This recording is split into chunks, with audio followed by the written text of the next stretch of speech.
राजधानी कोलार थाना क्षेत्र में दिल दहला देने वाली घटना सामने आई है। पुलिस ने डबल मर्डर का खुलासा किया है। अवैध संबंध के चलते महिला ने 5 साल पहले पति को देवर के साथ मिलकर मौत के घाट उतारा। फिर उसी देवर को अपने किराएदार और नाबालिग पुत्र पुत्री के साथ मिलकर हत्या कर दी। देवर की लाश को खुले मैदान में फेंक दिया था। 28 मई गुरुवार को देवर की लाश बुरी हालत में मिली। शव को सुअरों ने नोच नोच कर खा लिया था। पुलिस जांच में इस मामले में एक और बड़ा खुलासा हुआ। महिला के घर में दफनाया पति का कंकाल भी पुलिस ने बरामद किया है। भोपाल के कोलार थाना इलाके में एक युवक के शव को मैदान में सुअरों ने घसीट घसीट कर नोच नोच कर खाया। युवक कोलार से 28 मई गुरुवार शाम से लापता था। मृतक के कपड़ों से उसकी पहचान दामखेड़ा निवासी 25 साल के मोहन मीणा के रूप में हुई थी। युवक की हत्या के आरोप में पुलिस ने एक महिला समेत 3 लोगों को पूछताछ के लिए हिरासत में लिया। देवर को भाभी और अपने नाबालिग पुत्र पुत्रियों किराएदार की मदद से हथौड़ी डंडे मारकर मौत के घाट उतार दिया। शव को ठिकाने एक्टिवा मोपेड पर रखकर मैदान में फेंक दिया था। पुलिस पूछताछ में इसी मामले में पुलिस ने एक बड़ा खुलासा किया। पुलिस ने हत्यारी महिला से उसके पति के बारे में पूछा तो संतोषजनक जवाब नहीं मिला, पर पुलिस को संदेह हुआ। मामले की जांच में पता चला कि हत्यारी भाभी ने अपने मृतक देवर के साथ मिलकर 5 साल पहले अपने पति को मारकर घर के सेफ्टी टैंक में गड़ा दिया था। पुलिस ने घर में खुदाई के बाद उसके पति का कंकाल निकाला। देवर का 29 मई शुक्रवार को शव मिला था। इसके बाद पुलिस ने मामले की जांच करते हुए 5 साल पहले गायब हुए पति की मौत का खुलासा किया है। हत्यारिणी भाभी ने अवैध संबंधों के चलते दोनों वारदातों को अंजाम दिया। पहले हत्यारिणी ने अपने देवर के साथ अवैध संबंध थे, जिसके चलते उसने अपने पति की हत्या की थी। महिला के देवर के साथ मधुर संबंध चलते थे, मगर देवर की उसकी जवान लड़की पर गलत नियत थी। कई बार वह जबरदस्ती भी कर चुका था, जिसके चलते उर्मिला ने अपने देवर को मारने की योजना बनाई और उसे मौत के घाट उतार दिया। पुलिस ने मामला पंजीबद्ध कर आरोपी को गिरफ्तार कर लिया है। आप जानते हैं 2 दिन पहले सुबह 6 बजे के आसपास कोलार थाने में हमको एक खबर मिली थी कि एक डेड बॉडी है जिसको सुअर कुत्ते खा रहे हैं। तो उसकी जांच करते करते आगे हमको पता चला, जब हमने उसकी जो भाभी है और भाभी के 2 बच्चे हैं उनसे पूछताछ करना शुरू किया, तो ऐसा पता चला कि ये जो व्यक्ति है, ये पहले भाभी ने बताया कि वो उसको मारता पीटता था और दोपहर को ही विवाद हुआ था। उसके बाद उसने कहा था कि मैं रात को आऊँगा, और क्योंकि मारपीट होती रहती थी तो भाभी ने सोच लिया था कि 5 साल से वो लगातार इनके बीच में मारपीट हो रही है, तो इस बार आएगा तो मैं भी इसको मारूंगी। रात को वो आया, वो दीवार फांद के आया, दरवाज़ा उसने नॉक किया तो इनका एक कंपाउंड जैसा है, वो कंपाउंड उन्होंने दरवाज़ा नहीं खोला तो दीवार फांद के आया। कुछ आसपास के जो उनके और किराएदार हैं उन्होंने देखा। दीवार फांद के आने के बाद उसने जो है उनकी बेटी जो है उसके साथ उसको बेसिकली पकड़ा और उससे लड़ाई करने की प्रयास किया, तो उसकी माँ आ गई और उनमें झूमा झटकी होने लगी। तो इसी दौरान जो माँ है उसने पहले डंडे से उसके सर पे मारा। डंडे पे सर पे मारने की वजह से वो थोड़ा सा मतलब उसकी हालत थोड़ी ख़राब हो गई और वो गिरता सा हो गया। उसके बाद महिला रुकी नहीं, उसने एक और ठोस बैम्बू का डंडा लिया है, जिससे उसके बाद लगातार वार करती रही उसके ऊपर। इतना वार किया उसने कि पहले तो उसके जांघ की हड्डी तोड़ दी, और बच्चे बता रहे हैं कि दिख रहा था कि हड्डी टूट गई है। उसके बाद मारती रही वो, उसने फिर उसके हाथ से जो डंडा है वो छीन लिया, तो फिर एक आयरन का रॉड लेके आ गई, वो भी काफ़ी मजबूत रॉड था, उसको लेकर उसने हाथ पे मारती रही, और उसके बाद उसके पेट पर भी उसने लगातार वार किया।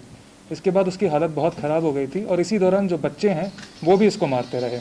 जो छोटा लड़का है उसने हथौड़े से मारा, और जो लड़की है वो भी जब माँ मार रही थी तो उसका मदद कर रही थी। तो इस दौरान उसकी हालत ख़राब हो गई, वो पड़ा रहा।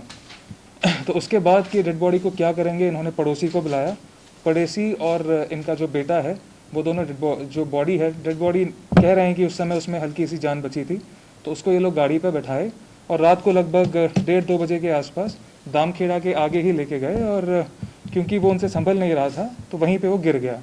वो जैसे ही लाश गिरा तो बच्चे का कहना था कि सुअर जो है दौड़ के आ गए उसके पास और उसको वहीं पे नोचने लगे। इन्होंने बिल्कुल हरकत नहीं की उसको बचाने की, और वहाँ से गाड़ी घुमा के ले गए और फिर अपने घर पे आ गए। इस दौरान जो सुबह तक काफ़ी ज़्यादा इसको सुअर और कुत्ते नोच चुके थे, जब हमको बॉडी मिली तो इसी के दौरान पूछताछ चल रही थी, माँ से लगातार हम पूछताछ कर रहे थे। वो बार बार ये कह रही थी कि पिछले 5 साल से उसका पति है नहीं। उससे जब ये पूछा गया कि भाई बताइए कि आपका पति गायब कैसे हुआ और आपने क्या कार्रवाई करी, तो गायब होने के बारे में उसका ये कहना था कि एक दिन वो रात को आया, बच्चों को गले लगाया, अपना मोबाइल रख दिया, अपनी चाबी रख दी, अपना सारा सामान रख दिया और फिर अचानक उठ के चला गया। उसकी कहानी कहीं पे हमको पच नहीं रही थी, तो हमने बच्चों को अलग अलग से बुलाया और पूछा। दोनों बच्चों का ये कहना था कि पिताजी जो है माँ को बहुत मारते थे, इनमें हमेशा विवाद होता रहता था, बट हमको बहुत ज़्यादा प्यार करते थे। और बच्चों को भी भली भांति ये चीज़ सिखाई गई थी क्या बोलना है, तो बच्चों ने भी एग्जैक्टली यही बोला कि पिताजी आए, हमको गोदी में लिए, रात में खेले, ऑटो चलाता था वो, ऑटो चलाकर आए, गोदी में लिए, हमको खिलाया पिलाया। उसके बाद हम लोग हल्का सा सोए और फिर पिताजी जो है, हमारी माँ ने बताया कि पिताजी उठ के चले गए। वो उठ के चले गए और उसके बाद वो कभी नहीं आए। इसमें और उसकी माँ को बुला के पूछा गया तो उसकी माँ ने कहा कि उसकी वाइफ ने जो महिला है उसने ये कहा कि इसके पिताजी जो है बहुत ही अच्छे थे, ये बच्चों को भी बहुत प्यार करते थे और मुझे भी बहुत प्यार करते थे, इसने कभी हम मुझ पर हाथ भी नहीं उठाया। अब ये जो पार्ट था वो गड़बड़ लगा हमको, तो उससे और पूछताछ करते गए तो फिर वो उसको बताया कि हमको पता है, तू बता दे। तो फिर थोड़ा सा वो डरी और उसके बाद फिर उसने बोला कि अच्छा उस दिन जो है, जिस दिन पिताजी चले गए थे, जिस दिन बच्चों के पिताजी चले गए थे, उस दिन मैंने बगल वाले रूम के पास थोड़ी सी मिट्टी देखी। उस दिन रात को बहुत देर के बाद जो है मोहन, जो पहले वाले केस में मृतक है, वो भी आया था। ये फिर थोड़ा थोड़ा वो एक्सेप्ट कर रही थी बट बन नहीं रहा था। तो फिर उसको और बहुत देर तक पूछा कि ऐसा था तो तुम्हें कुछ किया क्यों नहीं। फिर वो बाद में बोली कि वहाँ गुटखा का पैकेट था, वो मिट्टी ऐसे ऊपर ऊपर रखा हुआ था। हमने पूछा कि वहाँ से कुछ निकालेंगे, कुछ मिलेगा, तो बोलने लगी हाँ शायद कुछ मिल सकता है। तो फिर बाद में हमने उसको और पूछा तो फिर बाद में उसने ये कबूल किया कि ये जो मोहन है, जो अभी इस वाले केस में मृतक है, मोहन मीना, उसके और इसके संबंध थे। पति को इसके बारे में पता चल गया था, पति दारू पीता था, पति ने ही वो सारा जो है मकान वकान बनवाया था जो भी इनका था। तो इसके चलते पति को दिक्कत थी। तो एक रात पति जब रात में दारू पी के आया था तो वो सोया था, तो मोहन आया।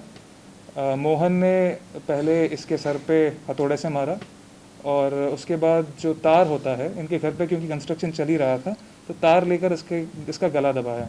इतने समय तक जो महिला है वो उसके ऊपर चढ़ के उसके हाथ रोके हुए थी। तो इस तरीके से उन्होंने मारा। हमने उसको पूछा कि बच्चों ने देखा, तो मना करती रही कि बच्चों ने नहीं देखा, बच्चे सो ही रहे थे। ये भी विश्वास करने लायक नहीं था। तो बच्चों को पूछा गया, बच्चों ने बाद में एक्सेप्ट किया कि हमारे सामने, हमारी आंखें खुली थी, हमारे सामने इन दोनों ने जो है पिताजी को मार डाला।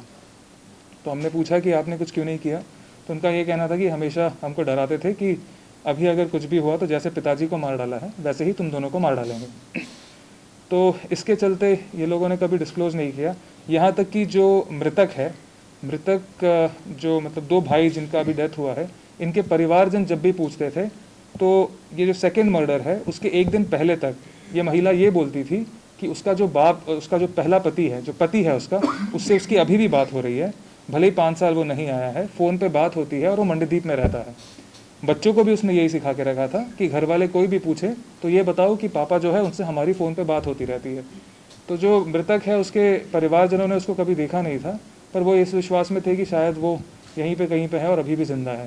तो इस तरीके से 5 साल तक इसने ये भ्रम जीवित रखा कि जो बंदा है ये कहीं पे चला गया है और ये लापता है, जबकि इसको मार चुकी थी। और मार के इसने अपने घर के जस्ट बगल में एक और जो बाथरूम जैसा एक पहले सेप्टिक टैंक बना रहे थे वो खुला था, उसके अंदर इसको डाला और इसके देवर जो अभी मर चुका है उसके मदद से उसको इन लोगों ने मिट्टी से भर के उसको वहाँ पे रख दिया।